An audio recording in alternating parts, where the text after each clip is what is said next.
And welcome everybody to Two Great Goatees and a Whistle. I am joined again by Coach T and a very special guest. I'm glad we finally got him on here. It's been too long, but his schedule allowed him to be here today. Andrew Carter, How's it going? Gooding High School alumnus, Carroll College alumnus, Weber State alumnus, and current starting center for the Green Bay Blizzard in the IFL. Thanks, Andrew, for being here. Yes, sir. Yes, sir. Thank you for having me. Yeah. All right, man. So today we're going to kind of talk about your journey and how you got into the game, maybe advice you'd give to younger people later on, and just kind of, let's get to know you and some of the things that you got going on right now, and how the pathway that got you to where you're at and where you see everything going in the future. For sure. Okay. Yeah, so I started playing football when I was a freshman in high school. I remember going out there to practice, and I thought I was going to play tight end because all I did was throw and catch football growing up. But as soon as the O-line coach see me, he pulled me over to the O-line, and that's kind of where I've spent my whole career is on the offensive line. I've never played a different position. I played a little bit D-line in high school, but offensive lineman, D-line second. I started JV my first year in high school, and then I was a 3-year starter in varsity all the way through Gooding, which is where I was coached by you guys, both of y'all. Had a good career in high school. Went to a couple camps, junior, senior year. Didn't get many offers. I think I had a preferred walk on to ISU, and then Weber had talked to me a little bit, and Sac State talked to me a little bit. But I got a lot of offers to the Frontier Conference schools like Rocky Mountain, Eastern Oregon, Carroll College, College of Idaho. So Montana Western. I decided to go to Carroll because they offered me a full ride. Pretty much, they offered me. A lot of teams were going to offer me everything right away because they were trying to see what they can give me for. But Carroll right away just offered me everything because they knew what they were getting. I went to Carroll. Was there for 5 years. We had COVID, so in that 5 years, I was a 3-time All Conference center, 2-time All American center, and I won the Remington Award in 2022 for the NAI. And then with my last year of eligibility, I ended up transferring to Weber State. Started all the games there at Weber as a center. Didn't get any accolades that year, but had a good season. It was good to get into the FCS and show people that I could play football at the D1 level. After that, I went down to Alabama, Birmingham, Alabama. Shout out to Coach Mike McCoy. He was played at Alabama, good receiver there. He trained us. He trained me and my buddy Hunter Meekum, who also played at Carroll, and Cam Coven, who was from FAMU. We trained there for 7 weeks, and then all of us went and hit our pro days. I had a decent pro day. I benched 225 for 36 reps, 34, 36 reps. I don't quite remember. It was in there, though. It was a lot of reps. Vert jumped like a 26, I think 27. Ran like a 5.240, 5.340. And then I don't remember what my cone drill or shuttle was, but I had a decent day. Not my best day, but it was a decent day. Didn't get any looks from NFL teams. I didn't want to just sit around, so I ended up going to play for the Tucson Sugar Skulls after that. Played there last season. I got there week 5 and started 11 of 11 games as center. I think I started 3 games at left guard, 2. I had a decent season, but we were a 2-14 team, so not a lot to show for it. Didn't get any accolades or whatever. Went back, started training, trained my ass off. Still didn't get any looks from the league or anything. Went to a UFL showcase back in October, I believe, down in San Diego. Performed pretty well there, but I was light when I showed up. I was like 282. Would have preferred to show up a little heavier, but I performed well. A lot of the coaches said I performed well. They just would have preferred to see me heavier. So maybe that was the reason I didn't get an offer that day. But either way, we're here now. It don't matter. And then after that, didn't get any looks from the UFL or anything. So I decided to go to Green Bay, where I have been for 16 weeks now. We're currently 10-6. Started every game at center. Haven't missed a snap. Haven't missed a practice. None of that. And now we're in the playoffs against the Tulsa Oilers this Sunday to play. When we stay, lose, you go home. There's 2 games and then the championship game. So going to try and do that. Obviously, win this weekend and just keep this thing rolling. Some advice I'd give to like a younger kid going through it all is it don't matter where you go for real. If you can really play football, there's professional opportunity out there for you to play. And just because you go to the Arena League doesn't mean it's over. There's a lot of guys that get picked up through the Arena League, even if you have to climb through the CFL and the UFL. You might even get the NFL contract right out of the Arena League too. I've seen that happen a couple times. At the end of the day, if you want to do it and you think you really have the skills and you're capable of doing it, just keep going. There's always going to be pathways. And also the biggest thing is network. Don't be afraid to network with other coaches, other players, and have them send your film or show your film or just reach out because there's so many people trying to get into the NFL and these leagues that, you know, even if you send it 20 times, that coach may not see it because how many emails is he getting a day? How many DMs about film is he getting a day? So it's like, you know, just you got to really be consistent, keep sending it out because the day he sees it, he might be like, hey, we need an O lineman. And I just happen to have this one guy that sent me this film. He's been sending me film for 3 months now, and he can play. So they bring you in, right? Like you never know. Most guys, you got to think when they're getting called, they're just sitting on the couch, not thinking they're going to get a call, and that day they get a call. A lot of those guys are like ex NFL guys. He's phone slipping. A lot of those guys are ex NFL guys and everything, but either way, you never know when you're gonna get that call. So I just say like stay persistent and stay training. Always stay ready because when you get that call, you can't be like, oh, I can't go because of this or that. Like when you get that call, you gotta go. You gotta be ready, you know. So just stay ready and keep going. If you think you can really do it, there's gonna be opportunity out there. There's gonna be opportunity out there. So, Andrew, I got a quick question. For those that don't know, you said that you won the Remington Award. For those Mhm. people that aren't in the know, what exactly is the Remington? The Remington Award is the best center in the nation at that level. So for example, I was the best center out of 100 schools. So out of 100 Okay. schools, I was the best. Yep. But that year I got second team All American in both the polls, but I got the Remington Award, so still a little confused Yeah. about that, but it's all right. Well, They they try to can't give all the they're goodies trying to get away. some For sure, for sure, for they're trying to sure. get somebody else in there. Yeah. Well, that's what I was thinking. I mean, everyone wants to get their opportunity, so it makes sense. Yeah. So yeah, and so going on to what a little bit about the IFL and the Arena Andrew, Football League just in general. There's been talent that has come through that has gone on to the NFL and so forth. And then we have guys who were in the NFL that are now currently playing in the IFL. So, for instance, hey, there was a Andrew, I guy I know. think. Go ahead. Go ahead. No, go Go ahead. ahead. Come on. No, bring her in, man. You can talk about it in Oh, a I was second. gonna Go ahead. say, Andrew, somebody wanted to say hi to you. Okay. Jamie wanted to say what's Hi, up. how's Hi, it going? Jamie. Good to see Jamie. you. Yeah, heck yeah. She happened to be home this evening, so she was just walking by. I was like, "You gotta come say what's up to Andrew." Yeah, for sure. It's good to see you. I hope everything's going good. Yeah. Things are going well, man. Go ahead, Cool. Huddy, man. I didn't mean to cut you Yeah. off, man. So, Sorry. I know you're good. So one thing, it was there was a guy from the Massachusetts team that just got signed an NFL contract to come. He got an invite here just yesterday or today. They made the announcement. More of the legends. You had Kurt Warner, obviously IFL or Mhm. that's an arena football guy from the Barnstormers. There's been other guys that had to go Yeah, and through Kurt Warner what you played for had like gone 7 through. years.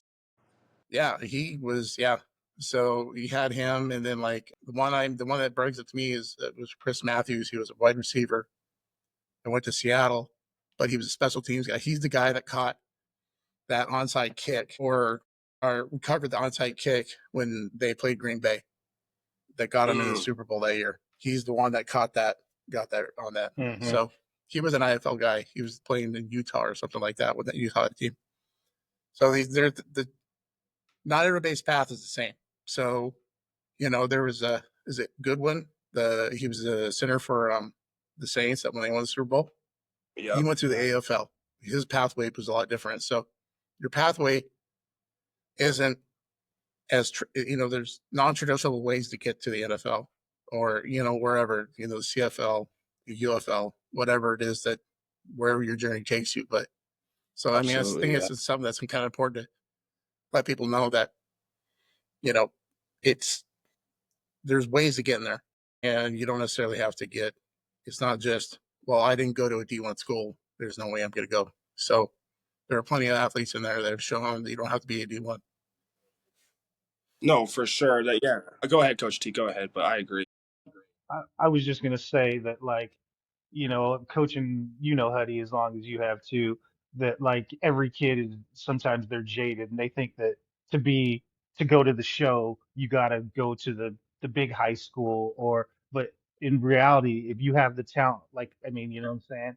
Like look at Cole, they found him at a 3A high school in Gooding, Idaho. You know what I'm Mm. saying? Went to Michigan, had all these other opportunities, but it's a credit to the kind of character and the guy he is. And Andrew, honestly, I know eventually someone's gonna give you the opportunity and it's gonna be amazing because you have as much work ethic. There's different guys. When you see certain types of dudes, you know, you know what I'm saying? Like there's kids that think they're D1 or they can make it. but you see them in reality, you know what I'm saying? There's that they really may not have it, but you, Colston, I compare you guys, you know, because you're the two guys I know that have gone the farthest. I knew, man, like it doesn't even matter if you're not in the NFL yet. I'm still proud of you because the work ethic that you had when we were coaching you in high school is still probably more because now you're more fine-tuned and refined in your skills and Mhm. what you want to do towards your goal now. And so, you know, and Cole was the same way, is the same way. And so it's just cool to see that, like, I know it might seem like a grind and you're all over, Mhm. but that's what the reality of the journey is. It's not a, you know what I'm saying? You're trusting the process and then you're making your dreams come true. And if it takes a couple more steps, it takes a couple more steps, but you're still willing to make those sacrifices to get it done. Exactly, You know, absolutely, yeah. I mean, at the end of the day, it's like what you're willing to put in is what you get out most of the time. So, like you 100%. said, like it may not be instantaneous, but if you just keep working at it and keep chipping away, you know, a sculptor isn't made in a couple strokes. A sculptor is made from Right. tons of little strokes, you know. So it's just like every day is an opportunity to just get a little bit better, and if you just keep getting a little bit better, I mean, for example, like there may be a guy in the NFL that like me and him are right here. But if this guy's not getting better every day and you continuously get better, well, if you're right here right now and you're continuously getting better, well, now you're slowly getting over that guy because that guy's not continuing to grow. And now you're up to where like the better players are and you're right here with them. And they're not the guys who aren't getting better in that group, you're slowly getting better. So now you're above them. Now you're in the great players.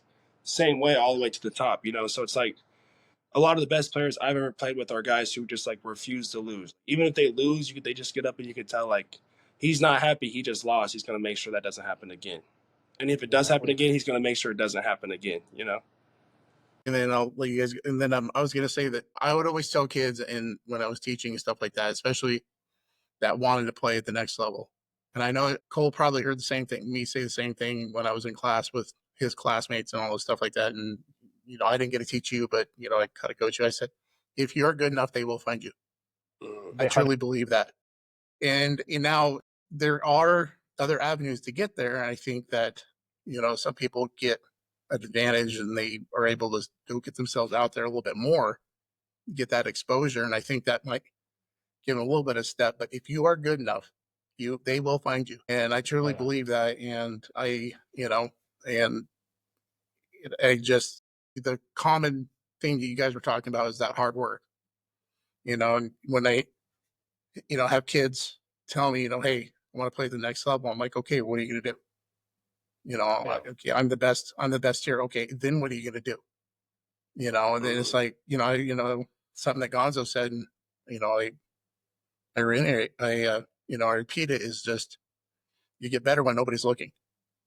And so I 100%. truly, you have to. That's when you get better. What do you what? So you're, you know, you're weightlifting, you're benching this. Okay, what's that other guy doing? Okay, you might be seeing, you can probably judge everybody you see now, but there's another guy somewhere else who's working his ass even harder. So what are you doing to get better? So that mentality Exactly. of I got to be the best, and that push, you have it, Andrew. I know you do. Obviously, other people like Cole and stuff like that, but those people that are at that level in the NFL and everything else, they're the alpha dogs. I mean, they Yeah, have for sure. put in the work.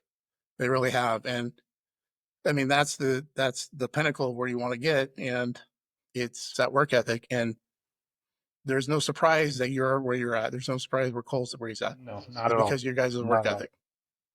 Appreciate Yeah. that, coach, for sure. Yeah, because like I mean, Anyways, Cole or sorry, Drew, that I don't know too many guys that go out and bench railroad ties or take car axles and use them for a gym because that's what they want to do to get to where they want to go. You know what I'm saying? That's different. That's Mm. built different, and that's why I like no matter when it is, it's gonna happen. It's gonna happen. Even if you have a long career in the arena league, it doesn't matter because you've worked for it. And I mean, they're great players too. Well, not knocking them, saying just because whatever, if they don't ever get to the league, they're still playing and they still reach a higher level than most people out there.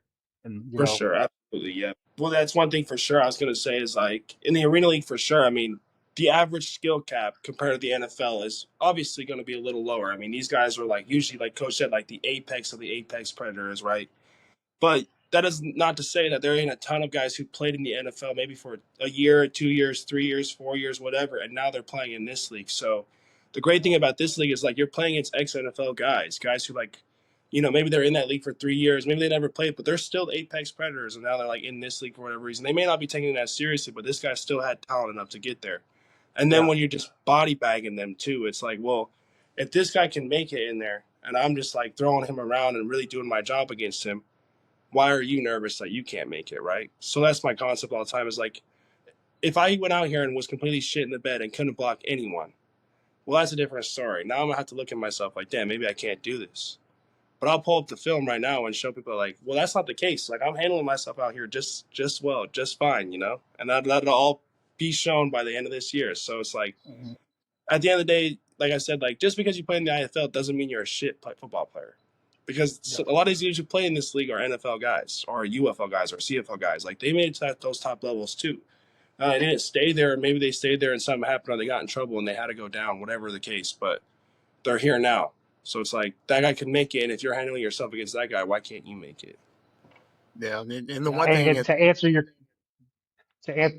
your question, Drew, I think you posted, was it on social media? Is this a hold? And they threw a flag on you. To me, it looked like a pancake block and a dude getting abused who's going to Yeah, bring your child in 9 months is what it looked like. I And that guy agree. was mad. that wasn't the only time that, and there were, Yeah. because last week he got called for a hold too, and I didn't get to see that play. I didn't see the replay, so I don't know Yeah, if that was was a legit crazy hold or too, not. but it's okay. But I mean, I think you've had 3 or 4 hold calls in the entire year. Yeah, I think it's yeah, right. I might have had like 3. Yeah, I think 3. Yeah, I think 3. And I know at least one for sure. We know was a ghost call. It's like that one you posted. That Yeah. Yeah, Yeah. for sure. and I do know that when when Gonzo got to go see a play a couple weeks ago, he was saying that because dude, those linemen get pissed at him. And I go, yeah. And he goes, because he finishes blocks. And I go, Oh, I know. finish. And it's you, and I think you've rubbed off on your 2 guards, your 2 other line, your coworkers, because I've seen a couple of your guys, some of your guards like finishing guys into the wall too, and I love it. I'm just seeing it, and the mass game in particular. I don't know if you insulted his mom, with the nose guard over Yeah, mass. he punched me at You the got end. under his skin because it was right there at the end of the game. I think either he got tossed or the coach finally pulled him out. I'm not sure which one it was, but you Yeah, he got a apparently said personal something. foul. What happened was, it's the last little bit of the game. All game, like we weren't really saying much to him, but the second play of the game, we ran New York. It was a pass play, and I took him to his sideline in front of his coach and pancaked him, and we threw a touchdown that play. So right away, I knew like, this he's not going to be happy about He's that. gonna So be pissed. whole game, Massachusetts was kind of talking to him at the end of the game. We told him we're going to kneel it. So usually when you kneel it, it's like, all right, chill out, like game's over. No one needs to get hurt here. But they were saying like, no, get the ball. So we kind of knew like, all right, these dudes are going to be on some. So he snapped the ball and he fired out and I stopped him. And I just stared at him and he couldn't take it and he punched me. Just right there in front of everyone. Bah, punched me. And I started clapping my hands, walking around because I thought it was funny. And the coach just pulled him out because you get 2 personal fouls, you're out for the next game.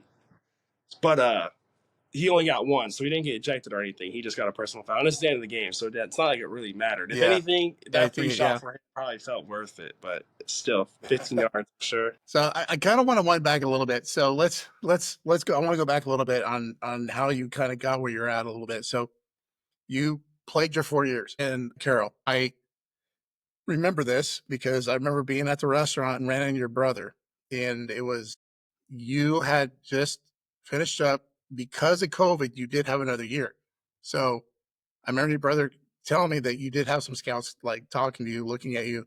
I can't think it was like Arizona or something, or he was saying that some people had been talking to you, and I remember it was like, I think I don't know if you knew exactly what to do next, because I think that's one of the issues that when you are at a Division I school like Michigan or Alabama or whatever, you have people to guide you to that next step.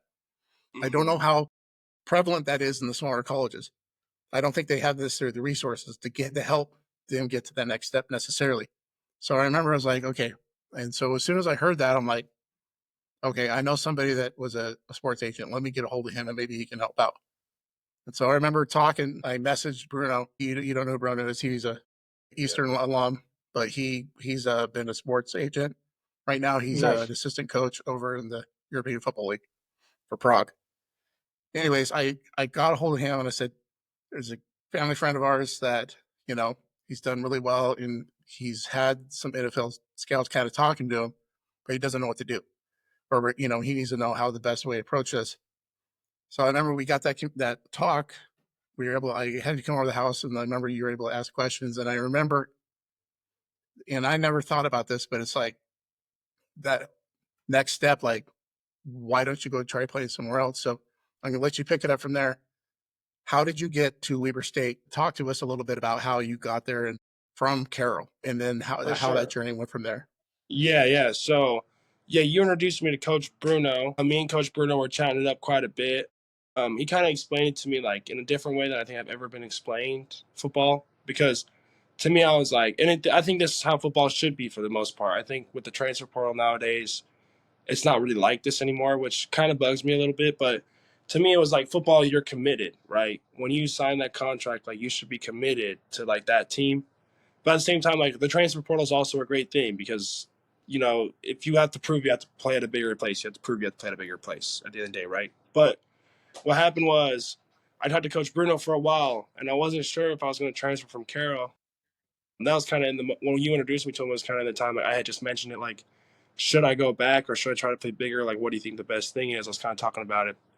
And Coach Bruno kind of helped me explain it. Like, football is a business at the end of the day. Like, you got to put yourself in the best position for you to succeed because once you're done, it's like, yeah, these people are going to love you and they're going to this and that. But he's like, they ain't going to pay your bills. So he kind of explained to me, like, it's a business. Like, and he's like, use your leverage how you have it. Like, if you think you can play, like, use that as leverage and not like in an asshole way, but at the same time, understand what you're worth. So he explained that to me, and then he introduced me to Mr. Chapman. Mr. Chapman actually is the person representing me right now, Jim Chapman. He's been doing good work, you know, trying to send my film out as much as possible. We actually just sent 3 game films to the BC Lions of the UFL, which is good. And they got me an offer to Nebraska Kearney, which crazy thing is my teammate now, TJ Davis, was the Nebraska Kearney quarterback, and he was like the best D2 player in the nation, probably one of the best D2 players And he is, in by a the way, while. by the way, T, he is balling out. He is legit. He's the reason why Green Bay has the number 1 offense. He's one of the main reasons. Yeah, he's crazy legit. athletic. He doesn't even play receiver, and he has 21 TDs this year. Like, he plays quarterback, but he's been playing receiver for us. He's legit. Tough as nails, doesn't miss practice, played every game. I would have been there with TJ Davis, which would have been fun. And I tell him that all the time, like, damn, we would have really tore stuff up. He's like, I would have loved having you as my center, Drew, blah, blah, blah. But anyways, I got the Nebraska Kearney offer, and then I went and talked to Coach P the next day and kind of told him what was up. And Coach P kind of shied me away from that offer. I'm not gonna lie, because, and no hate on him. I mean, he wanted to keep me as a center, respectfully. You know, you have an O lineman who's, you know, really doing good things. You don't, and who's a captain who's been a captain for 2 years. You don't want that just to go.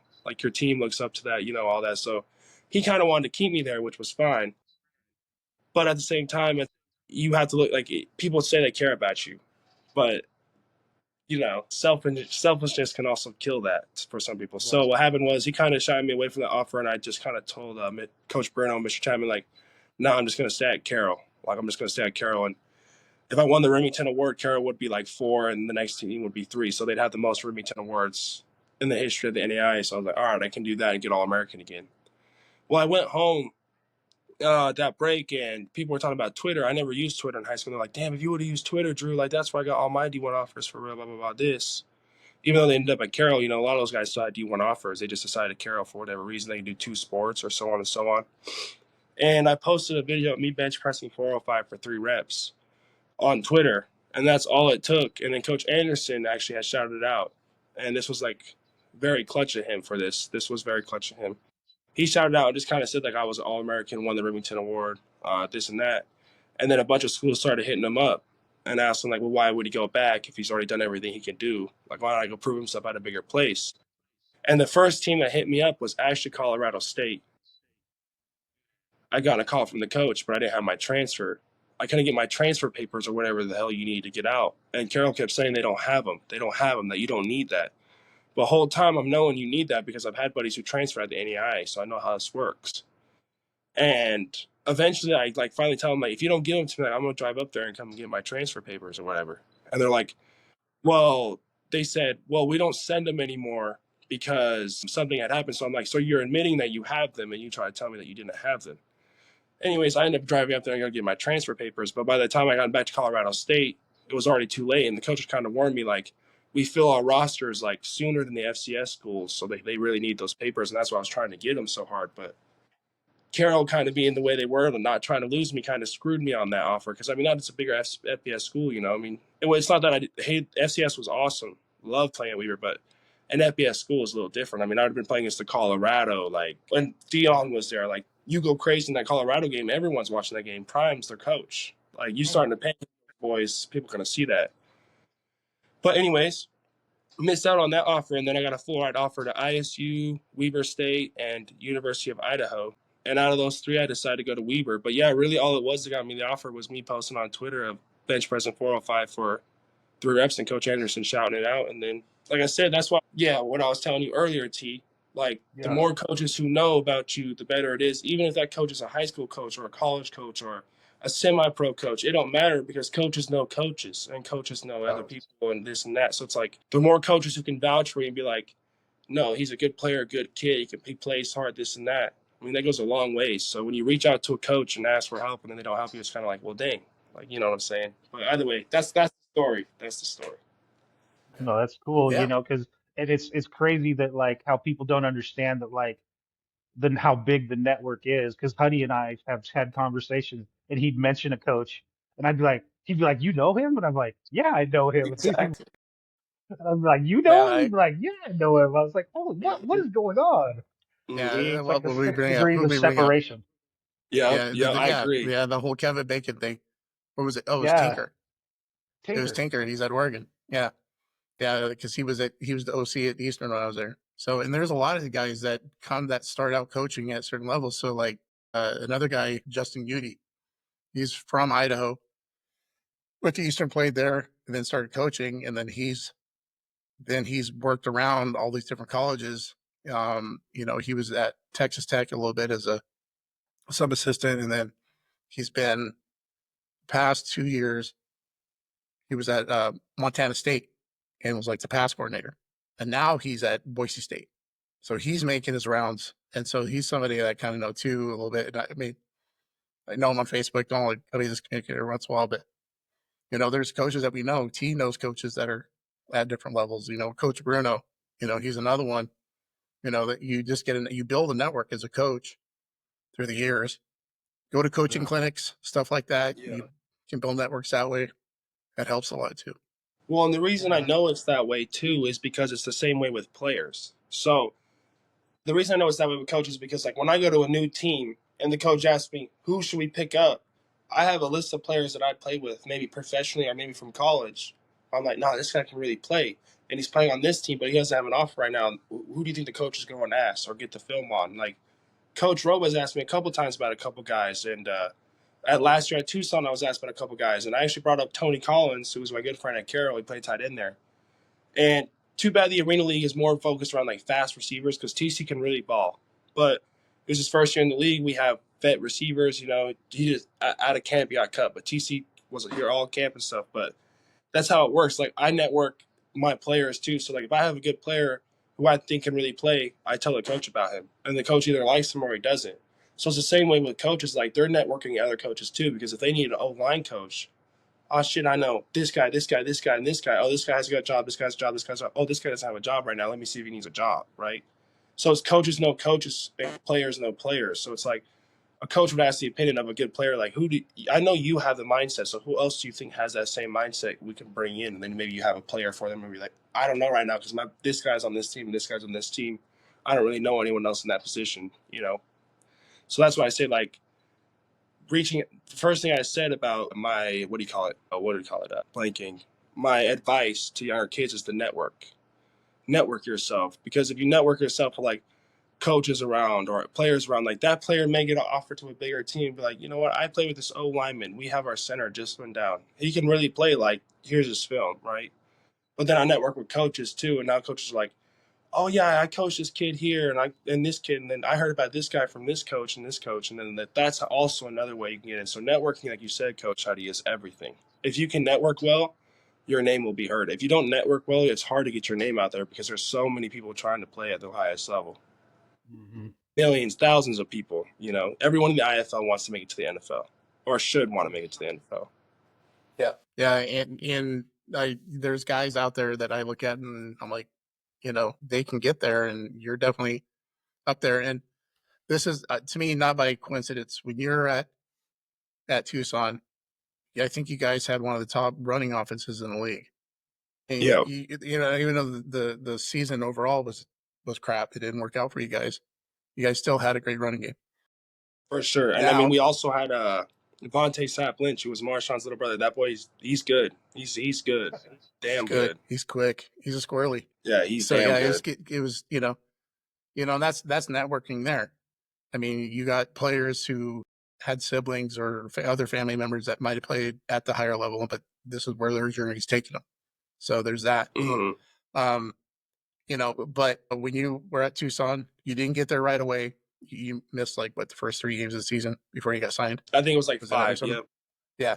So and then you got in there and started right away. Started the whole season. Then when you got to Green Bay last year, they lost in the semifinals to Mass. Yeah, to Mass. That was their journey, and that's where this rivalry had been. That they was watching one of the announcers. They were talking about it, that they had beaten each other the past couple of years at their own places, and this was the first year in a while that you guys actually got to sweep them. Yeah, so and you're now at Green Bay. You guys are second place in the East. You have the number one scoring offense in the whole league. You guys are averaging over 50 plus points, which are like, oh my God, that seems like a lot. No, that's the IFL. It's high scoring. Yeah, for sure. And the game itself is fast paced. And I've seen it where teams are down by 2 touchdowns, but 3 touchdowns and there's a minute and a half left, and they've somehow figured out how to get back because onside kicks. Something happens. Onside kicks gets them. You get a turnover because the one thing you were talking about kneeling, but I think they have to advance forward, right? You can't just take it and take a knee. Yeah, so that rule right there is an interesting one, and I don't know how I feel about that rule because it's like, okay, at the end of the game, right? Like, you're ahead. I get it. They want to keep the game active for the fans. It's supposed to be fast-paced football for the fans. Like, let's be real. When you're in the arena, you're an entertainer. So when I be getting them fans in it. Like, I be getting fans getting up, flexing and shit. Like, I like that. Like, we're in the arena right now. Like, out in the outdoor game, I mean, we're more locked in. Like, we got to win this shit, boys. And it's the same in the arena game. But, like, the fans are right there. Like, if you think about it, we're entertainers. So the whole point of that rule is to keep the fans entertained. Like I said, not a lot of people watch arena football, so for the people who do, they want to make it as fun as possible for the people showing up. So the rule is, to my knowledge, if you're above 14 points in the last little bit of the game, you can kneel it because you're up 14 points. Or maybe it's 14 or 16 points. But if you're below 16 points, you have to get at least a yard for the clock to keep ticking. You can't just kneel it. That way it's like, well, they could fumble it or something can happen. Yeah. Yeah. But the only thing I don't like about that rule is, well, now we're risking. Football is a dangerous game. You never know when your last play of football is. And even though I love it, I love living on that edge of that. To me, that adrenaline rush of damn, this could be my last play. I better go as hard as I can. It's fun. By the same time, when the game's over, we're risking stupid shit now. Like someone rolling up on your knee or someone breaking an ankle on a play where you should have just been able to kneel it because the game's over. Yeah. Just a little risky, but it's fun. And let's kind of get in that a little bit. So let's talk a little bit more focused on the IFL about it, because I kind of explained this. So our last episode, one that we posted here this last week was on the IFL. We did talk about some of the rules and how it's different, and how it's even different than what the AFL was. So when the AFL had a successful period there in the 90s and the early 2000s, when it was going, it was nothing but passing. It was straight up. I mean, Kurt Warner got who he was because he passed the hell out of the ball and your windows are really tight and it's straight up passing. Mm-hmm. Now it's evolved where now you got running, and running plays just as important part as passing. So I love that about the IFL is that you have the passing and you've got the running back. You got the running game in there too. And I love that about it. As a defensive coordinator, and me and T are both have this mindset. T, I already talked about it. being defensive coordinator in the IFL would drive me freaking nuts But it's hard. because It is there's hard. certain rules that are there, and I understand why they're doing it, and I understand they do it because it's everything's offensive. Offense is I mean, supposed that's to just score how a it lot of is. That points. sells tickets. So but you have to have 3 down linemen, and they have to be down, and they have to be in 3-point stance. You can't have somebody line up at a And they have 2-point to be stance. on your frame. They have to be They on have your to be frame on too. your frame. They can't be shaded. And they did change the rule you were telling me about because like you couldn't do twist or anything or any kind of stunt splat up until this last. Now you can, which is nice because I mean that helps the defense a little bit. And in like the middle linebacker or jackback or whatever they called it, he has to line up 5 yards back. That's where he has to start before he Yep. can go. And I remember last year in a game, and I think when you're at Tucson, I think you guys might call for this. It's like he has the backer when he blitzes had to pretty much stay within the A gaps. Like he couldn't twist to the outside. And I think they eliminated that too, didn't they? Yeah, Is so that rule still there? it's such a strange rule because the backer can get a false start. So if the backer flinches before the ball or starts moving before the ball snap, illegal defense. The way it was last year was the backer and so no 2 players could be in the same gap. So if the backer went outside, that means the whole D line had a 3 slant. If the backer went in the A gap, that means the D line had a 2 slant and the DN had to stay outside. But with how it works now, since there could be full twists, which the reason I like it is because it shows us offensive line like not a lot of the game is passing twist off. So us not being able to pass stunts off as IFL linemen, it kind of inhibits our film. But us being able to pass the stuff off with 3 of us and pick up those guys, showing like they're passing games off. It's more like real football. So I personally like that they can do that. But now, yeah, there can be 2 guys in one gap. Like it doesn't matter. These D linemen can move however which way they see fit. They can pirate. They can knife stun. They can exit. They can fire it. Like the backer can come to the same gap as the nose if they mess it up. Like no penalties there. So yeah, that's a good rule. I'm glad they changed that for me personally because it helps offensive linemen. That's the other thing about the IFL I was going to say. From an offensive lineman perspective, because the AF1 is still a thing, and the AF1 is kind of the same way. Like they have that fullback, and all the old linemen have to block their D lineman. The fullback is responsible for the linebacker, and if you block the linebacker and the fullback doesn't block the backer, it's a penalty or something like that. Something weird. But in this league, it's like we can run full flow zone, so it's like the guard and the center can work up to that backer and everything. So it just shows like, well, now we're running full flow zone, double teaming up to the mic, catching the mic, rushing them outside, running backs cutting off. So it just gives the offensive lineman better film to send to people because now you're moving. You're not just like I got one-on-one block every time. That's not football. Yeah, no. I've seen it when you're in passing situations where you guys trade off the nose and then you'll pick up the blitzing backer or vice versa. You guys are so more realistic look an 11-man game when you have stuff like that For going sure. on. And I'm glad that they got rid of that rule. I think the other ones are like the DBs have to be at least 5 or 7 yards back or something like that. I think there's a cushion on That if one, you play buck or run. I'm Right? not sure Isn't that about that one because people can reroute so they can press, but the rule that I'm aware of at least is if it's a pass play, the only people who can pass line of scrimmage if it's a pass play is the backers and the 3D linemen. But if the ball's handed off, maybe that's now what the it was? DBs can penetrate the line of scrimmage. But if it's a pass, the DBs can't cross that line of scrimmage. They have to cover. Yeah, they can't. So you can't have no So cowboy blitzes. that would drive me It's nuts strange. because it's like I want to be able to swarm, and I can't bring my DB up. If you guys catch somebody in the backfield, I gotta hope somebody Yeah. does come out. How as a D coordinator would you talk to a kid and tell him hey, you're a leverage guy. You see run coming at you, you got to set the edge, but you can't go past the line of scrimmage. Like I'd be like, what? Well, They if just it's got a to sit there run, and if take it's it. a run, you can penetrate the line of scrimmage. But if If it's it's a a run, pass, you just can't. Yeah, if it's a run, you can. But thing is, play action pass. You pass that's line what of I was gonna scrimmage. say. Now they're passing it. Well, that's a penalty because you thought it was a run and you passed line of Yeah, scrimmage. So it's yeah, hard. that's It's crazy. hard. It's hard. Yeah, but it makes sense because Coach Honey was saying, like they want the offense to score. They want to see DBs recovering receivers and big passes or receiver juking out DB.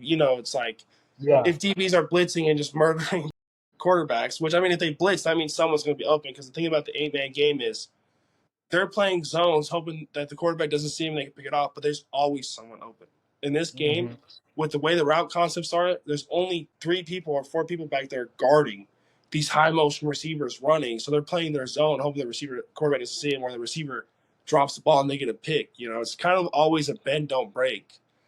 We're going to bend and hope this offense messes something up to where we get a turnover because it is in our favor. We're running against 3D linemen and a linebacker a lot of times. Like if we leave that back to the end, read him, quarterback pulls it. Well, now the receivers are blocking the DBs. The safety's having to come all the way across to get him. But obviously, defenses over the years have figured out a way to like make it flow and make sense. Like Rattlers do a good job of bringing their robber guy down. So if we catch the backer, the robber guys come off the backside and tackle our running back. So what we should do is catch the robber guy and let the backer get caught in the wash. Yeah. But I didn't know that the first time we played him. So the first time we played him, I watched the film and I'm like, dang, well, this guy's just beating our ass because I didn't realize that. But if I would have realized that during the game, we would have been hitting bigger runs, you know? So there's little stunts you can do to it, but it's definitely hard to coach defense in this. I'm not gonna lie. It's a difficult job, but hey, there's still good defenses, so someone's got to figure it out. There's some great guys there. They're playing, and you see it. And it comes down a lot. Your D-line has to control the trenches. That's super important, obviously, in every football. If the D-line can control the trenches, you're going to have a successful day stopping the run. Linebackers fill the gap.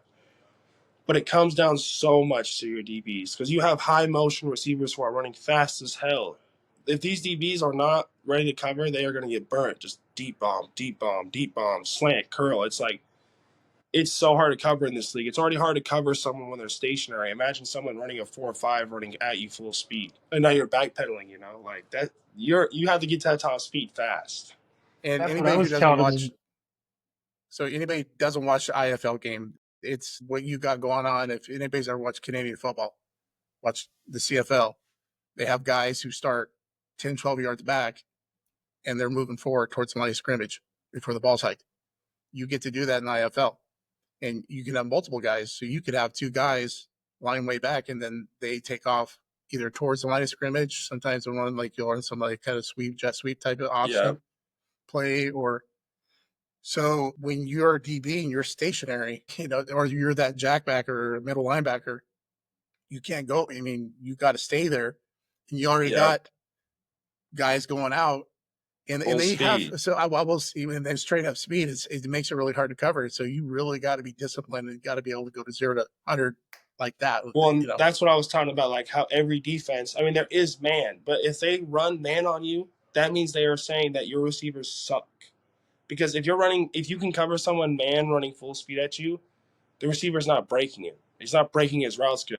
So a lot of times when you have a team with lethal receivers, you have to zone it. And you're just really hoping like you get into that throwing lane and then someone can pick it off, or like I said, the receiver drops the ball or pops it up and the guy who's running to that lane can pick it. Because like TJ Davis, for example, like he's so fast, he breaks his route so good that like him running at you full speed and breaking that route, it's so damn hard to cover that. But I mean, if TJ were to miss it, that guy right behind him could catch it. So that's kind of what they're hoping for in the zone. I mean, some teams manned us up this year, but when they manned us up, we're really bombs over Baghdad. Just started throwing it on them. Like they couldn't. Yeah. It's hard, you know. We have good receivers, so it's hard. Yeah, and you know, the casual fan or anybody doesn't understand it. So when we're seeing these guys, you know, one or two plays and they're scoring a big touchdown. I mean, I think being a DB and that the IFL is extremely hard because of that advantage that a lot of these receivers get. And so when your moment comes, you got to take advantage of it. So when that ball is gifted to you and you drop it, yeah, and I've seen it happen this year with you guys. Yeah, and I've seen you guys like when you guys post stuff on Reels or whatever, Instagram. You guys, I remember you guys just did this a couple of days ago. You had some of the guys on there, and I think you're on this one, but they were talking about imitating one of their teammates. Yeah, and one of them was one of your was one of the other was talking about one of the DBs dropping the ball. Like he's done it a couple of times. Yeah, I think it was Momo, and dropped it a couple of times. The crazy thing about Momo is Momo's that guy who's just like so athletic, can jump out the gym, run fast. He makes great plays on the ball, but his positioning is just like when he gets to the ball, it's like he's in such an awkward position that there's no way to catch it because he's like diving with one hand or something. But man, he's definitely a great athlete. There's no doubt about it. They were just clowning him because it's like Momo could really have decent bit of picks this year, but he just but it was all in fun. It was a lot of good. So let's kind of talk about a little bit of that. Let's talk about your relationship that you got going on right now and where you're at Me and you had our own conversation. Obviously, what 2 games all year, the environment is different. To me, looking at, and this goes for anybody, when you are turning over certain positions, which was your case last year, was quarterback. You guys are constantly bringing in a new quarterback like every few weeks. That makes it really hard to me, build anything. And then, where you're at now, there's consistency. You've had the same quarterback. You pretty much, the entire team's been there, pretty much all year. Nevis got his opportunity, he went to CFL for a few weeks, and then he came back. But most of these guys have been there the entire year. And to me, that's the teams that are being successful are the ones that have been able to do that, keep their roster. And I know you get turnover for whatever reason, things happen. So let's talk about maybe a little bit what has been different from last year to this year. What are some things you've learned? What is some things, the business side of it, maybe a little bit that's kind of going on that's got you where you're at? What have you noticed from being at 2 different programs in the IFL now, and For sure. things you've liked and maybe you don't like or whatever? Yep. So one thing about Tucson last year, I would say specifically, is I got there late. So I was obviously I got there week 5. So that means like all the camp, coming together, like what kind of team we're going to be this year. Like I had missed that portion of the team. So when I get there, I get to a team that's kind of distraught, not knowing what's happening, like not knowing who the quarterback's going to be. Like coaches had already cut like the whole defense. I think by the time I got in there, they had brought like 40 dudes in before me, after already having their 30 dudes at camp. So it's like this is a whole new defense. So like these guys have only been there for a week, and I'm coming in thinking I'm going to be the new guy. But these guys are new guys too. But there was obviously some guys who were still around from the start. The thing about Tucson I would say is like Coach said, there was never any order in that team. Like it was just a whole bunch of guys who, and I'm not even saying they're bad football players. A lot of those guys can play. Put them in the right program, I think they would really flourish. Very good football. There's a couple guys I can mention that are very good football players. They still play for Tucson actually. But the biggest problem was like there wasn't an order on the team. So we couldn't really mesh it well with anyone because it's like, oh, quarterback plays bad, he's cut, new quarterback coming in, new receivers coming in, new offensive lineman coming in. So it's like we're pretty much just a ragtag group of guys, trying to make it together. Like there's no chemistry on the team, but like we all liked each other, talked to each other, but like that doesn't mean there's chemistry on that football team. So I'd say the biggest difference from there to Green Bay was I came to Green Bay. It's ran very tight knit. Coach Rupp has a way he runs this program, and if you don't follow those rules, I mean, there's punishments for not following those rules or like repercussions. Like you follow the rules, you show up 5 minutes before meetings, this, that, and third. You don't show up 5 minutes for meetings. It's not that you get in trouble, you get fined. They just start taking money out of your check. So it's like show up or get fined. All right. So it's like, well, no one wants to lose money, so everyone's going to show up on time. I mean, it sounds like, And like you're just only say, showing just up real because you don't quick, want to you get punished. guys, yeah, just real quick, and then I'll let you jump in there. But because understand that the pay in the IFL is not the same. You think, oh, you're paying Exactly. a professional league. No, it's the money coming in is a little bit different. Yeah, so So you're go trying ahead. to make every penny you can make. You're obviously trying to take that in. So I get here for camp, and it's great because like camp is long, camp's a grind. I'm not gonna lie, it is a grind. But it was good because I was able to build this chemistry with the guys. We're all, even though there's guys who was here last year, like we're all coming in for the first time that year right now. So it's like everyone, we started to mesh well in camp. A lot of the guys in offense are still the same guys from camp. Defenses went through a couple guys, but defensive guys, I mean, there's still 6 of them, 4 of them, 5 of them that are from camp, So I think Coach Rupp did a good job at bringing guys in who he knew he wanted, who could play, stuff like that, and let us start to build a brotherhood. And like the one thing I would say is the difference between Tucson and here, it's like I have some good friends who are still my friends, and like I talk to them like my brother's from Tucson.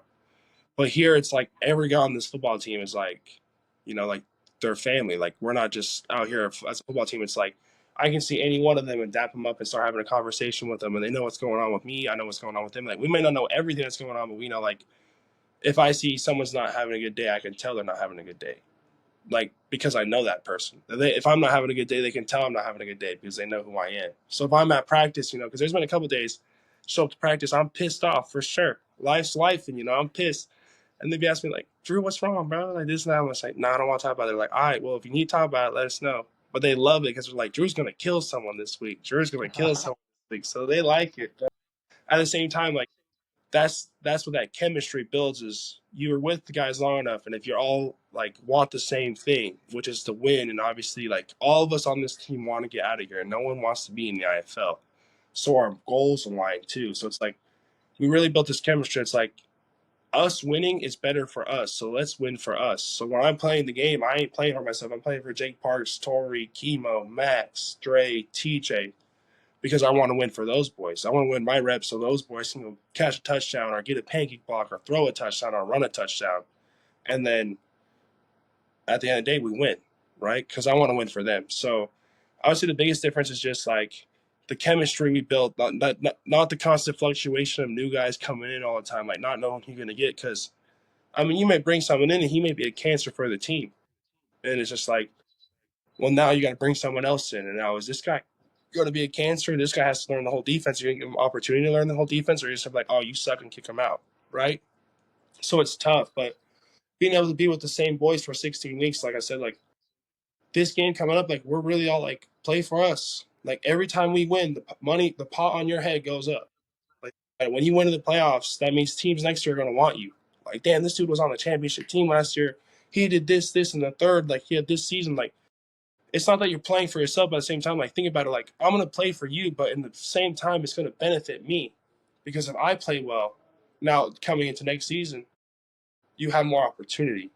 So all of us understanding that, like we show up to practice ready to go, like even on the days you don't want to practice, like you're there to practice because you realize like I got to do my job. If I don't get better today and I get my ass beat on this play and this guy could have had a touchdown because he could have had a touchdown but I let up a sack, well, that's on me. Now, if he could have had a touchdown, he dropped the ball. Well, that's on him, and we take accountability for that. No one on this team is like not taking accountability, and that's the other big difference. Is people last year didn't want to take accountability because they thought they were going to get their ass chewed by the coach, and it made them scared. Here, it happens a little bit, but for the most part, like we ain't scared to get our ass chewed out. We already know we messed up, so go ahead and chew our ass and let us get back out there and start rolling. You know, it's just kind of like a more mature mindset, I would say, but it comes from building a chemistry among your teammates at the end of the day. Like knowing that we know you messed up, TJ. Or I'm not saying TJ messes up because that man hardly ever messes up. Like, well, but like we know you messed up, TJ, but we also know that you caught 21 touchdowns. So go and catch another one, right? Like, come on now. Drew, we know that you got beat on pass pro. We also know that you had 99 pass pros before that where you didn't get beat on. So come on now. That's how it is. And I think that's why you can see the fruits of our labor this year with being 10-6. I mean, obviously we're not where we want to be. Preferably we'd be 16-0, but we fell short 6 times. But that's fine. It's like, well, now you're in the playoffs. It's make it or break it. Like the Rattlers got It's a a nice whole 4 new seed last season, year right? and won the championship. Yep. You got a whole new, So it doesn't matter. it's a whole new season now. Everything doesn't matter anymore. Yep. I do like you guys' motto, the INMA. You know, it's not about me. Mhm. I love Mhm. that. I saw that in the back of your guys' shirts and stuff like that. And you know, Coach Robertson has that on his shirt, and you know, wears that. And I that's that culture right there. For sure. And I think you guys all bought into that, and I think you guys are all there for each other because in that makes a huge difference. And you know, like I've said in the past, and T's experienced it, we've seen really good teams had a lot of talent and they didn't make their expectations for whatever reason. And because that it was a very much of a me mentality instead of an us. And you guys, I think you guys have done really well with that. You guys have made those corrections when you guys had those little losing streaks. You guys were able to bounce back big and stuff For like sure. that. And so I see that, and that mentality's there. You guys have it. Looks like you guys got it pretty good leadership from top down, from the owners to your coaches to you got some good fans there. I mean, I you know, watching and I can see these people out there. The interaction is amazing. And so that's probably one of the next things I want to talk to you about is that interaction with fans where Mhm. the 11-man game, you're kind of at a distance, you know, and you see those guys from a distance where in the IFL, you're literally right on top of you. Like last year when I went to watch you guys play against Las Vegas, and you know we were like 4 or 5 rows up or something like there, just seats up and on the goal line, and there's these high school kids in front of us, and I remember the DB and wide receiver for you guys, they went out of bounds and landed on top of this kid and just But yeah, crushed him. And I just go, oh, and talk about being a part of the game. And you literally get a part of the game with stuff like that. And a couple weeks ago at Mass, that door wasn't latched on the Mass side, and yeah, that that assistant was coach crazy. got smashed. I mean, it's if you're in those front rows, you definitely gotta have your head in a swivel because something can happen, especially in there in one of the end zones where you got a lot of action right there because everybody's coming at you. So For sure. the interaction and Full-grown stuff man like that you sitting in your get. lap. Yeah. And that poor kid, dude, I remember, and he, and like if hear him talk, is everybody was checking on him. He said, "Dude, I was just wanting to catch the ball." He's watching the ball just like the DB and the receiver were. They weren't caring where they were landing, and he had his hands up like this, and he's just, I see on the replay. He's like, I remember "I'm that. gonna catch this ball," and next thing you know, he had a combined 400 freaking pounds of mass laying on top of him. This poor Yeah. kid, and he's Yeah. like smacked his back and his head back of the steps. And Yeah, I think he got a bloody nose or something, but yeah, he got hit pretty he was hard. fine, and it was great. Those is the staff that worked at the place for the Vegas team. They brought him a sign ball and they Yep, checked on I him and remember that. they take care of you. So and I think that's probably everywhere else because they want people to be in the seats there and they want to make sure they give the best experience they can. So I mean, going through that, the fans where you're at, what's that been like to have that? Because you guys have signing sessions right after the game on the field. What's that like to have these kids come up to you, adults, come talk to you, wanting to get things signed or something? I mean, it seems like it's kind of a cool thing, but I For mean, sure. the Yeah, community so being involved like that. yeah. So first off, with the fans, it could be crazy or it could be chill. It really depends on where you're at and what the fans are on that day. Because I mean, I've had fans like trash talk me, my whole family, and my whole existence. But you know me, I'm giving it right back to them. Like I'm gonna do something to your player, and I'm gonna look at you. I'm gonna find you in the stands and let you know. But either way, like it's exhilarating, man. It's fun because like even though they're just fans, maybe some of them never played football in their life, like it gives them that edge too. Like they can go out there and like they can trash talk and like we're in your house trying to beat you, so like whatever. The other thing is real quick is our right guard actually threw the Iowa Barnstormers linebacker into the stands this year. He jumped and he threw him boom on like 3 or 4 people. It was sick. It was so awesome. But yeah, when you're in the front of those stands, like for sure, you're kind of in dangerous way. But it's for most people, like I think that's kind of the exhilarating part of it. Someone might jump in the stands and hit someone, but like we're here. It's like a gladiator sport at its finest. Mad Max Beyond Thunderdome. I don't. You might Yeah, be too young for that. I don't know if you've seen the Mad Max movies. T probably understands what I'm talking about. Those guys all standing around Well, their yeah. chainsaws and everything. It's kind of that exactly. I've same seen mentality that. because they're right on top of you, and it's a Yeah, great for sure. atmosphere to go watch a game.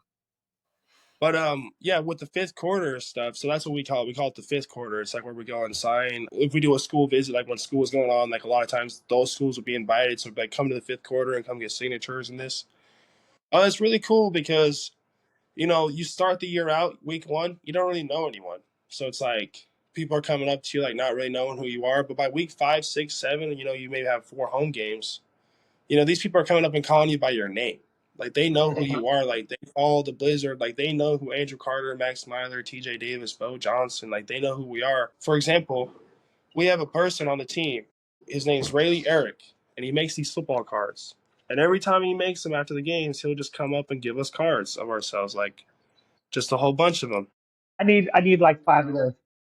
Oh yeah, for Yeah, sure. He that told me is too. He's like, anytime you get anything, just send them to me. So he's like, even if you make the NFL, like send them my way. I'll make cards. So he's like one of those guys. Like he'll just come up to you and just hand you 10 cards he made for you that week, and you're like, oh hell yeah, like give these to the family or whatever. So Right. it's cool because you start to build internal relationships with these people who you're playing for. And like sometimes in the IFL, you feel like, man, no one really cares about me in the sense of like, well, no, people across the nation aren't watching you. You're not an NFL guy. You're not a UFL guy. You're not a CFL guy. And you think about it, hardly anyone even watches the UFL or CFL compared to the NFL, right?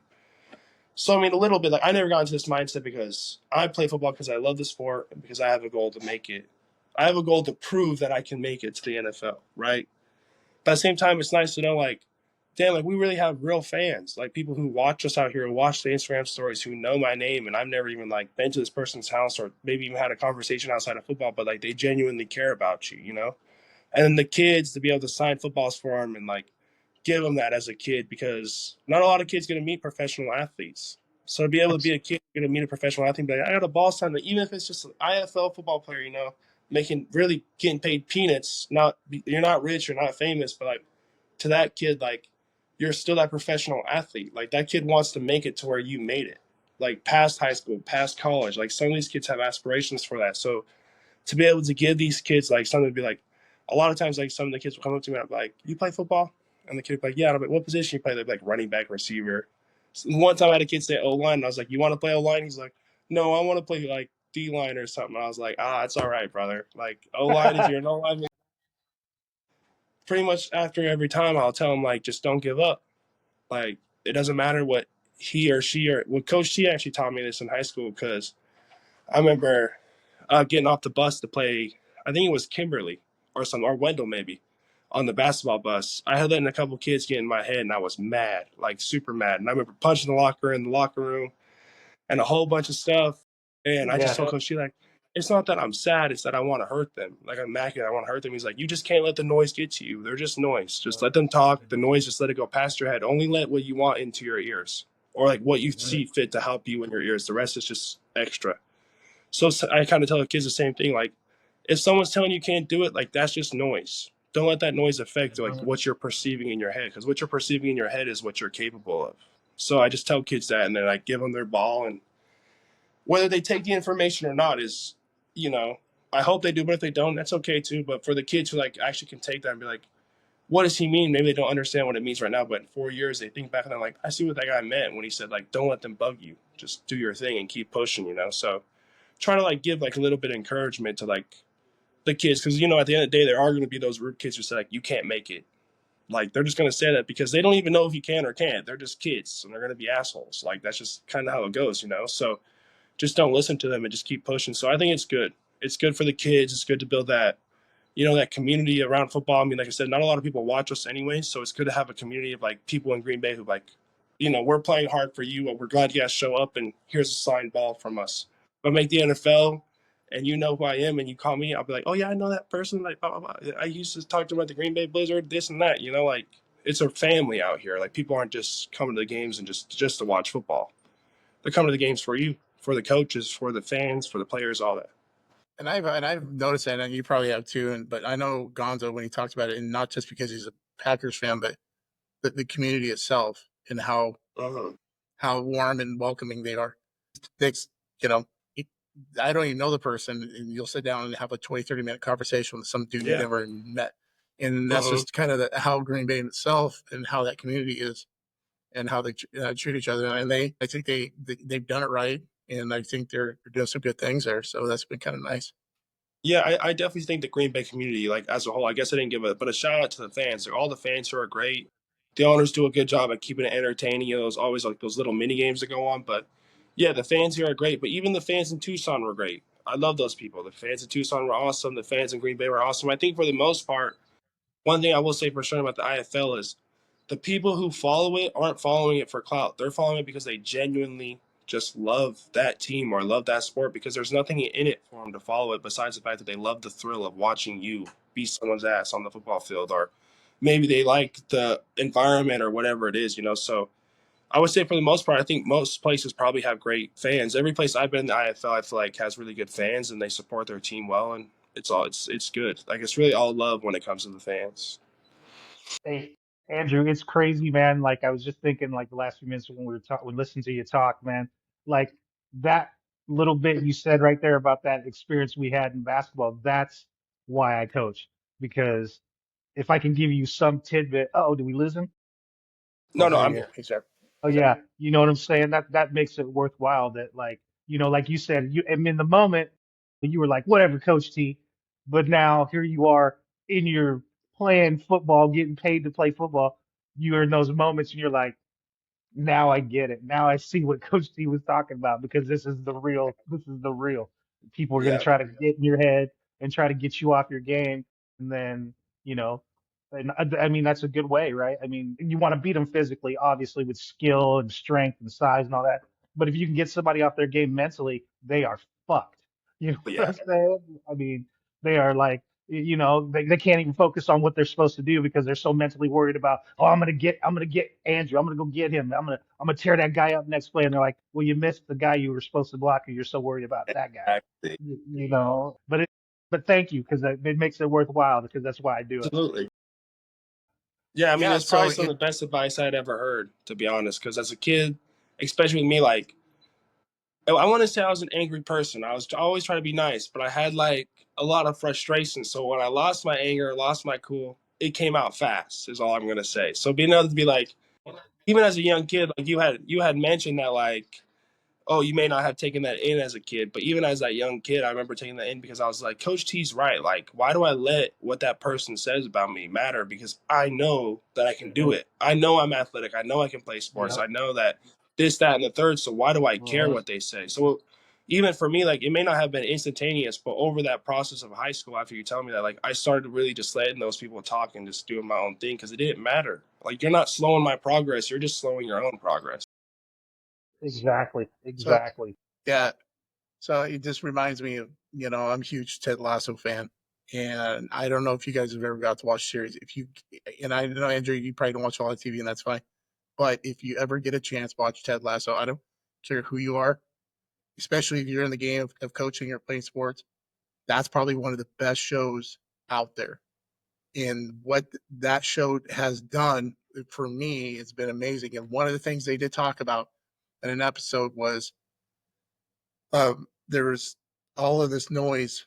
They just they were, so anybody knows anything about soccer, in the professional soccer, they get relegated. They change leagues. If you're a crap team, you drop to a different league, and then the top teams from that league move up.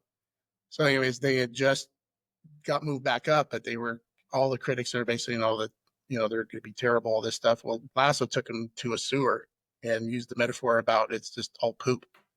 It's all crap, and all the noise and everything that you're hearing, everything you're hearing from everybody, whether it be directed at you or to your team, it's all, like one of the characters said, it's all poopy. It's just, Mhm. it's crap. Just let it flow. Don't think nothing of it. All you got to care about is the people in that locker room or your family. And you know, we start listening to outside things. That's when things, I think, go a little south for people, and For they sure. hold on to that for sure. And what Coach T did for you there, I think, is wonderful. It's, it changes your perspective, and as long as you listen to that, I think that in itself, that mental game, is a huge part of finding success. And when you are able to do that, it's going to take you so much farther when you For can sure. lock in on your mental game like that. I mean, yeah, I would say like the strongest weapon of any human lies within the confines of your mind. If you can control the confines of your mind, you can control any outcome. But if you can't control the confines of your mind, outcomes start to become scattered, and now you're trying to choose the best one, right? And usually that's not the best. If there's multiple outcomes in a situation, it's probably not the best situation. Yeah. You kind of want to narrow it down. Yeah. Yeah. Yeah, Definitely want to lock in because I mean, like you said, that if you give too many avenues, now decision isn't concise and it's not split second because now you're, well, what about this? Or what about this? now But I'm if you can, guessing. I'm yeah, guessing. yeah, Yeah, instead of using what you know, you're guessing, and then guessing sometimes makes us look bad. Makes us look for bad. sure. Paralysis by analysis. Yeah, Yeah. You for know how that sure, goes. for sure. Overthinking stuff. So, all right. So, I will probably start wrapping this up a little bit. We always No, we got to do. keep this going. Oh, dude, hey, if you got something else you want to bring on, go ahead. But I was gonna kind of move this on a little bit, but Oh yeah. yeah, go So ahead. No, go ahead. I, Sorry. Andrew's probably got a bedtime. I don't know. You got a curfew? No, I just got practice at 8 a.m. So that's just Yeah, I I know. just Yeah, gotta and I kind of it's gotta get to sleep fairly early, yeah. Oh, okay. No, but I don't nothing know. crazy. I don't know if I don't know if you're sharing a room and you had to kick out your roommate, but No, I don't know Bo. if he's They ever. were talking, so I had him close the door. But we have the same room, but Bo has his own room up in here. Yeah, Oh, he does. like same Yeah, dorm, but two rooms in the dorm. Yeah, yeah, yeah. And the other thing I was gonna say is, like, with knowing everybody, you know, goes with Facebook and everything, but you guys ever notice on Facebook, it's like, you might know this person. Would you want to be friends with them? And when obviously you're being there, things, people come up that you're associated with or Tyron's associated with. I might even know who the hell these people are. But, and it's funny that, there's some guys on your team that have Facebook accounts that are on there. Mevis is on there. Max is on there. Coach, is it Coach Dean? Your O-line, D-line coach? Oh, Coach Picot. Coach Picot, yeah. I call him Coach. Picot, yes. I think it's Picot, but I call him Coach P. So Coach P, he's on. So all these coaches, and so there was another thing. I follow this other podcast that's strictly for your team and stuff like that. So I did that. So that's like, oh, we're friends with this, and so you got all these other players showing up. Williams on your team and stuff like that. Some of your other guys. I don't know if Canada's on there or not, but anyways, so all these guys are coming on there, and then I'm like, I know them, but I don't know them. And I'm not one of those guys gonna like, oh, we're gonna be friends with you, and you're like, yeah, oh, this guy, So, but that circle of friends and stuff like that, all the things that go bad with stuff like social media. That's one thing I like about Facebook is that you can reconnect with people through that, sure. and I really do enjoy that. And there's some good in that. You can connect with a lot of people again. So, all right. Yeah. All right. I think social media is actually very important, especially like nowadays. Even some people like, well, I don't want to be on the social media, but like, man, like, how many people like get looks off social media? Like at the end of the day, you just got to suck it up and do it. If it's going to help your career, like, don't do anything stupid to where you're going to get in trouble. Like you hear some basketball players like toting guns, getting suspended, even football players for sure. Like, don't do that crap, but like, man, you can post about you being in the community or post about you eating out this favorite spot or whatever. Like that all brings awareness to you. Like you training or you talking about like your career, your football experience. Like it's all just awareness. And at the end of the day, like we talked about it at the start of this interview, in the middle, and now it's networking. It's just networking, like just getting yourself out there. It's a part of your network. Yeah, it is definitely. Yeah. And so, that's the good with social media that can be used to get your brand out there, to network that way, to reconnect with, past players, past coaches, that might be able to help you out, stuff like that. So that's all important. So the last segment I always do on a show is we do crazy mascots. And I usually stick to the high school ones, but the past couple of weeks I've been doing minor league baseball teams. And the reason why I've done it is because there are some crazy ass mascots out there. And it's this new thing that they're doing in minor league is a marketing thing. Is they'll have their normal team. They might have like a normal team name, and then they will have an alternative mascot night. And so there's one we talked about with the Trash Pandas, the Rocket City Trash Pandas out of Alabama. And so there was one last week, and I kind of touched on it, but I decided I wanted to do it this week. And I'll let you guys look it up. My description should paint the perfect picture about what this is about. So we're going to go to Chesapeake, Maryland, Chesapeake Bay area. Okay, you can look it up. The Bay Sox is their name. Okay, Chesapeake Bay Sox. They have an alternative logo called the Oyster Catchers. Okay, so the Oyster. So yeah, so if you guys are looking at the logo right now, that got put out like in March for their alternative logo, and people were like, "What?" And so it's basically what it really is. It shows goodness glove. It has a glove, and it's supposed to be an oyster, and where the pearl would be is up in the higher spot, and it is a baseball. Well, if anybody not looking at this really closely and kind of glances at it, it looks like a female reproductive part. Yes. That's the best way to put it. So kind of the story that goes behind this, and I thought this was kind of crazy because I was looking at it and I'm going, wow, this is nuts. So what went on is that Did you say Chesapeake Bay Catchers? They're a AA affiliated with the Baltimore Orioles. And what happened was they did this and they kind of caught some blowback. I mean, obviously looking at it. So an oyster catcher is a bird. So the whole idea was to show about the ecosystem, what they have there. Oysters, they have this oyster catcher, which is a bird, so forth. But what happened was that the persona took on its own life, and everybody's looking and goes, "Oh yeah, that's a female body part." And they actually started pulling marches off because of this. But then they found out that they could use it to their advantage. So there's a plane called Survivor. So it's Cervivor. It is cervix cancer awareness, is what it is. And so they kind of alternated their mascot. So they still have the oyster on there, but they have a little ribbon to represent the cervical cancer. So it's a Okay. nonprofit group for cervical cancer. So they decided to roll with it. And so you still got this alternative team, the Oyster Catchers, out of Chesapeake, Maryland. So That's I, definitely a crazy little mascot for sure. Yeah. yeah, But it's Yeah. cool. It's cool so that they were able to use it like that. That's cool. yeah. They were able to like use So it for something valuable. what do you think, T? Wow. So it was I was talking about that. So how this all started was on TikTok. They were it was showing all these different mascot things for baseball teams, and there's some really cool ones in there. There's some that are very creative. And so I was rolling through and I was looking at them, and that one caught me. I'm like, what the hell? And I'm just kind of giggling, and I show him, man. I'm like, dude, check this out. What does this look like? And she's like, oh, yeah, that looks like. And I'm like, mm-hmm. So, anyways, Mm-hmm. but that is our mascot of the week, the Chesapeake Bay, or the Chesapeake Bay Sox, or their alternative mascot is the Oyster Catchers. So, Yes, it anything is. else you want to That's a say? good one.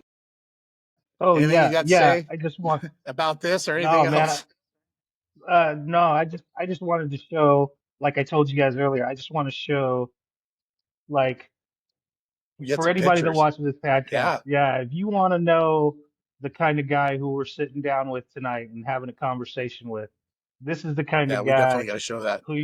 yeah, this is Andrew. I don't know if you guys can see that real well, but that's my daughter, and this is what I say, it was 1999, so 6 years ago.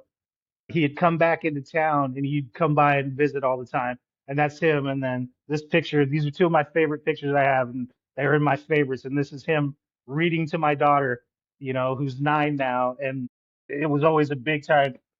She always thought it was cool that dad was the coach, but I think it was cooler that she got to hang out with some of the coolest individuals around. And she thought, but that's the kind of guy who Andrew Carter is. He's that guy, willing to come by, hang out. You can have a real conversation with him, down to earth, and just a great human being, and just loves the kids. Because my daughter loved it. Like, is Andrew coming over?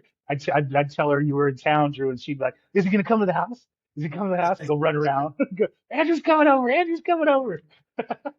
Heck yeah, Have her yeah. book No, ready.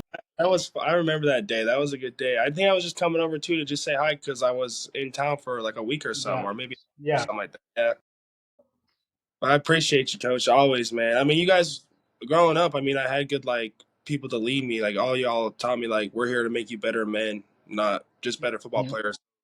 Like I said, like you helped me a lot, just like giving me advice when I needed. Because I mean, I feel like you kind of knew the type of kid I was. Like Mhm. I didn't want to be rude, but like some of these kids were just so like they would just aggravate me. They knew how to get my skin at the time. So it was like they would bring the worst out of me sometimes, even though I didn't want that to come out. So to have like a coach who was able to like understand that and be like, look, Drew, just like don't listen to him, that helped me a lot. So of course I'd want to give back to the kids as I feel like I was given to as a Mhm. young man.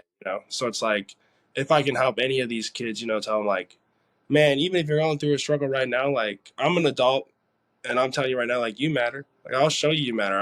I'll read you a book or I'll whatever, do what I have to do to show you like that you do matter. Because I mean, at the end of the day, like not just adults get sad. Kids can go through that too.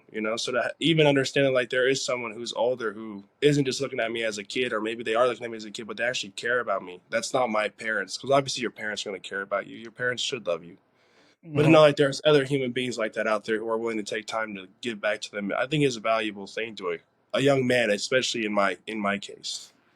Yeah. Hey, honey, So I I know I want to know go we're getting off it. ready to wrap up, but No, no, we there can was still a go.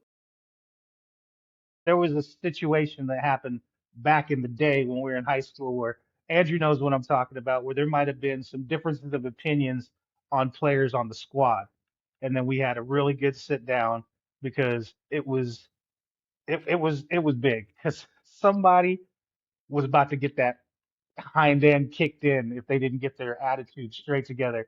And we just had to talk about it and get our perspective in our mind right about what it really was. And it was just cool just being able to sit down with Andrew and just have him come to the house and we just sat and just chopped it up. But he obviously figured out because I mean, look at him now. He's you know what I mean? It worked. And so, but yeah, there was there was a definite situation. You know what I'm talking about, Drew? I do. Yeah, Yeah. I do. So I definitely know what you're talking about. going off the character, and I'm not going to try to one up you, T, because that right there is amazing. This picture behind me, right here, one of our players for middle school last year. So in case anybody doesn't know, Andrew coached football with me and Gonzo, and this was done by one of our students. And so he made one for Coach Gonzo. He's a Packers fan, so he based on Packers. And he came up to me one day, the student and this player, and he's in art class, and he comes up to me and he goes, "Who's your favorite pro ball player of all time?" And I was like, "Well," I said, "growing up, it was Cortez Kennedy for Seahawks." I said, so I pulled up on YouTube, I pulled up some highlights, and I said, "Here's Cortez and how he was just destroying everybody." And I said he was my favorite player, even when the Seahawks were 2-14, had the best defense in the country, and he was a big part of it. He was defensive player of the year that year on a 2-14 team. That's how great he was. So this guy also wrote a paper in Mrs. Gonzalez's class about Mr. Carter. And Awesome. have you got to read it, Andrew? Have you read it? Oh yeah, I can read it. Okay. Oh, so I want you to listen to this. So this kid, by the way, I'll give a background on the kid. He is one of the nicest kids you'll ever meet. Smart kid, just a great person. He is about no, he's tiny. He's like 5'1", 5'2", not very tall. He has not sprouted. Came out for football for the first time this year, but he worked his butt off, and being an 8-man football was great. He had an opportunity, got to get in there and play. But he was so tiny and not understanding the game at the beginning. It was really hard to want to play kids because for safety reasons. Sure. But he stuck it out. He ended up playing, getting a lot of playing time towards the end of the year. Ended up starting, and he played in one of our craziest games of the year, our last game of the year, where God, we scored like 6 touchdowns or 8 touchdowns in Yeah, the that fourth was a quarter. good game. That 8-man game, that was a good game against Lighthouse. So, anyways, this kid wrote a story, and this T is an amazing story. This right here will encapsulate who Andrew is. So go ahead, Andrew, you got the floor. Yeah, so before I read this, I'll explain kind of where this came from. Because when I read it, people are like, well, how does that make sense? But we're at Valley. I remember we're at Valley, we're playing Valley, and Arlo was just talking to me about like, I really want to play, but I'm just smaller than everyone else. And I used to say like, man, football's not about how big you are. It's about what you give and your mindset. So I was kind of just explaining to him like, man, people are going to tell you you're smaller, you can't do it, or you're weak, or this and that. But I was like, you can do whatever you want, Arlo. You can be this, that, and the third. You just got to like put the work in, you know. And I remember Arlo started crying on the sideline because I don't think he'd ever had someone who like had talked to him, not like, oh yeah, it's okay, buddy, you're small, but we still love you. It's more like a, no, Arlo, like you're gonna let them say that to you? Like, don't let them say that to you. Like, don't let them judge or dictate how you're gonna live your life, right? So I think it was good for Arlo. And then after that, like I kind of told him like football is a mindset. And he kind of like picked up on that a lot. Like if I just go out there with the mindset of like I want to win and get better, like I can play. And he, like Coach said, he ended up starting to play like towards the end of the season. Like Arlo started getting some playing time. But I told him in that story, I said, Arlo, do you think that I was always look like this? That I was always big and strong and fast and athletic? I was like, I was a chubby kid for most of my life. Like I was a big kid, but I was chubby. Like I didn't look the part. A lot of people said I couldn't do it because I was a chubby kid, but I just kept working, and now I'm, not chubby anymore, like built up, strong and stuff like that. So what he said was, it says, what type of person in today's world might inspire the kind of story of like a hero, right? Mm-hmm. And he said, I think my coach Andrew Carter could have a story like that since he went from chubby to pro football. So he was like saying like pretty much like I think he could be a hero one day because he's proven that it can be done. Like from a chubby kid to a professional athlete, you know. So For me, I just think like with what it was for Arlo was he just never had anyone come to him like, don't let them dictate your path, kind of like you did to me. Like, don't let that noise get you. Don't let it dictate what you know you can do. Just do what you can perceive in your own mind. And I kind of gave him that Mhm. same conversation. And I feel like I was able to give him that honesty, that same conversation because of the knowledge I was given from the coaches that I had. You, Coach Pafko, Coach Huddy, I mean, even Coach Anderson, like Coach KJ, Coach Jennings, you know, Coach Saleya, like Coach Parrott, all those guys that I played through in high school. You know, y'all really like when I was a young kid, like taught me, like, Drew, you can do it. And I mean, obviously you guys believed in me. Like I wasn't out there, like you knew I was out there working. Like you guys put a lot of time and effort into like building me as an athlete in high school. So of course, like as a coach, I'd want to do the same thing. So I just kind of told him the same thing that I was told in high school, but obviously he's in middle school, and you could tell that it made an impact on his life. So I'm glad that it helped him as a young man for sure. That's pretty cool. You probably touched that kid that, only time will tell, of course, right? But obviously, in the short term, he got worked into where like you guys said, he was playing. But like, think about the wave that caused and spreading out from just the knowledge you dropped on him now. He's going to be a totally different kid. Probably the year next year, he was a different kid, obviously. Mhm. You know what I'm saying? And all it took was someone to believe in him and someone to sit him down and not coddle him, and say, oh, like you said, oh, buddy, it's okay. You're just a little guy. We get it. Have the real conversation with him, even at that young age. To just like, dude, noise, block it out. Do what you know you can do. Trust your coaches, trust the process, and go be great because that's why you're here, right? Because you want to be better. You want to play a sport you love, and so that's pretty cool, Drew. That's Heck yeah, heck yeah! It was a good Yeah. experience, and honestly, that whole year was a blessing. I mean, that was my first time ever being able to like coach football. I mean, I've been around, I've like obviously mentored some freshmen in college and all that, but I want to say mentored, but went out there and did my drills, and the boys would come out and be like, "Oh no, you want to do it this way, or shoot your hands this way." Like, you don't always have to shoot both hands at the same time. Like, use one and then use the other. Like, you're trying to win. So, I've done that a little bit, but I never like was a coach. Like, I was the O line coach, so it was a great experience to be able to be like learning how to coach for one, and for two, like being really understanding. Like, you can really touch these kids, like in the sense of like you can be someone. Like, not all these kids come from the greatest home. Did we lose him? Oh, there he We're is. good. Yeah, Yeah, we're good. we're good. That's all right. Person who can give them advice could be so important to them. So as a Hmm. coach, I realized like how much like impact you can have on the youth by just being there for them as a coach. Whether it's you're yelling at them because you believe they can do it, or you're like, "Hey man, you need to give more effort because I know what you're capable of," and you're not giving the effort in what you're capable of, and not being an asshole about it, but being like, I ain't gonna let you sit here and waste your potential while I'm around. Like that ain't happening. Right. If I know you can do something, I ain't gonna sit here and let you bullshit yourself. Like I'm one of those people. Like I wasn't allowed to bullshit myself, so I ain't gonna let you do it either. You know, I'm Hmm. gonna make you push yourself because if you can do it, you can do it.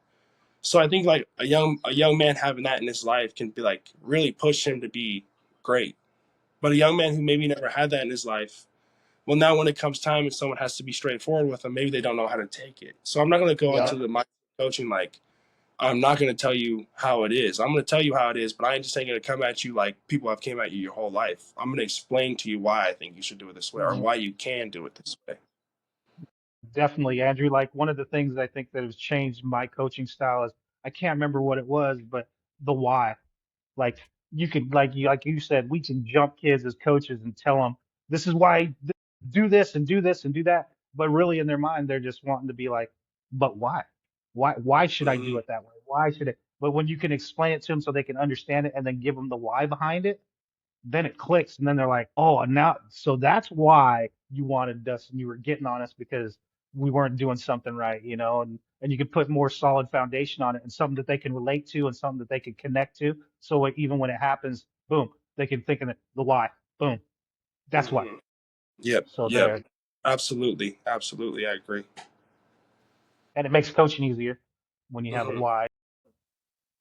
Well, yeah, because now your players are All right. understanding where you're coming from and not just like, Well, oh, coach is just being an asshole, right? Coach is just being an asshole. Yeah, exactly. Exactly. But all hell yeah, right. no, Well, I this think was we're gonna great. I wrap. appreciate you having me on, coach. Yeah. Thank you. So anytime you want to come back on here, you're Mhm. more than welcome to come back on. So we're gonna wrap this up. But again, catch Andrew Carter this Sunday at 3 p.m. Is it 3 p.m. your time? Wisconsin time. Something like that. whatever time Yeah, Wisconsin time. So Central time. So that's 2:00 Mountain, 1:00 where T's at. Anyways, that's coming up this Sunday. This is going to be a special interview, a special podcast. So I'm actually going to release this, get this out before the next one comes out. So there's going to be kind of a double whammy for you guys. So, anyways, once again, I want to thank Andrew. I want to thank Coach T. And that's it for tonight. Thanks, guys. Take care. Yeah. Heck yeah. Take care. So we're stopped. So, yeah, we're.